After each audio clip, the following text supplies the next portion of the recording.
Vouloir que la société soit le Dieu, c'est une idée de sauvage.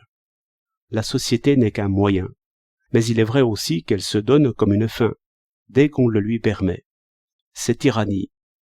Dans les familles, il arrive que ce qui est médiocre parvienne à gouverner, et souvent l'on voit le savant en pantoufles, ou l'artiste, ou l'inventeur, comparaître comme une sorte de coupable devant un tribunal de tantes, de belles-sœurs, de cousines, sans compter les enfants, raison ou sans raison, qui ramènent toujours l'attention à leur propre niveau. Tel est le poids animal. Or, cela n'est ni juste ni beau. Michel-Ange se débattait dans les fils lilliputiens. On rougit de penser qu'un garnement de neveu, un imbécile de trésorier, ou bien un carrier ivre, ont tué peut-être tant de statues avant qu'elles fussent nées. Certes, cela est de la condition humaine, comme de manger et de dormir. Mais nous sentons qu'il faut que cela soit subordonné et obéissant. Il y a un ordre des casseroles, des draps et de la plomberie. Il faut même un gouvernement de ces choses, seulement ce n'est qu'intendance. Tout cela est aux ordres du maître. Et voilà une maison. Le Seigneur dit « Ma maison, mes gens ». Ainsi, l'ancien ordre figure l'ordre vrai. Il le figure, il ne l'est point. En tout temps, nous voyons que l'inférieur usurpe. Un chef de travail, un chef de police, un chef de guerre ne sont jamais à bien regarder qu'empereurs de casseroles. Ce sont des cuisiniers de nourriture, d'abri, de sécurité, d'épargne.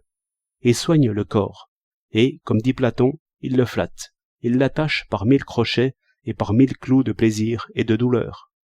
Si Dame Magloire a de l'humeur, le rôti sera brûlé. Si Monseigneur le ministre a de l'humeur, c'est la ville qui sera brûlée. Si César a de l'humeur, les bombes tomberont sur l'atelier. Phidias sera fantassin.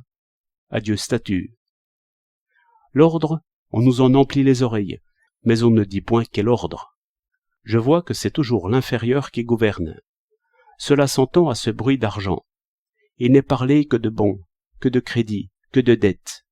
C'est ainsi que, dans les familles, il n'est parlé que de maçons, de plombiers, de fumistes. Et pour un verrou qui ne ferme pas bien la grande porte, que de bruit. Le musicien devra payer de toute sa musique, et le sage de toutes ses pensées, afin que la porte soit solidement fermée. Au diable. Remarquez que c'est très bien dit. C'est bien le diable, cette puissance oblique, qui fait paraître l'ennemi, le voleur, la pauvreté, la faim, la maladie. C'est bien le diable qui rit sardoniquement de nous voir d'abord inquiets, et puis attentifs, et puis tout à fait sérieux sur le propos des portes et des fenêtres. Les sages autrefois se faisaient moines, et le prieur défendait que l'on parlât du bouillon d'herbe. Mais je me méfie, je crois qu'on en parlait, je crois qu'on assemblait le chapitre pour en parler. Les intendants partout se font rois. Cet ordre est un ordre de fourmis, d'abeilles, de termites. Ce n'est point un ordre humain. Au reste, la plus belle farce du diable, c'est de dire à l'homme supérieur « Tu es roi du bouillon d'herbe ». À quoi l'homme qui sait se laisse prendre, car il a des idées aussi sur le bouillon d'herbe. Platon, à ses 70 ans, se laissait encore attirer en Sicile, en vue de gouverner l'orange, la figue et le vin muscat. C'est être président de table. On ne sait pas jusqu'où cela entraîne. Il faut descendre aux cuisines. Non. Plutôt qu'on nomme roi le meilleur marmiton, mais qu'il n'essaye pas de nous faire baiser la casserole. Toute révolution se fait au nom de l'esprit et contre les cuisiniers, car chaque homme est roi, et n'a pas seulement à défendre le sage, l'artiste, l'inventeur, contre l'administration des casseroles. Il a à se défendre lui-même contre son ventre, et contre tous les ventres. Voyez ce roi, dans le symbolique isoloir.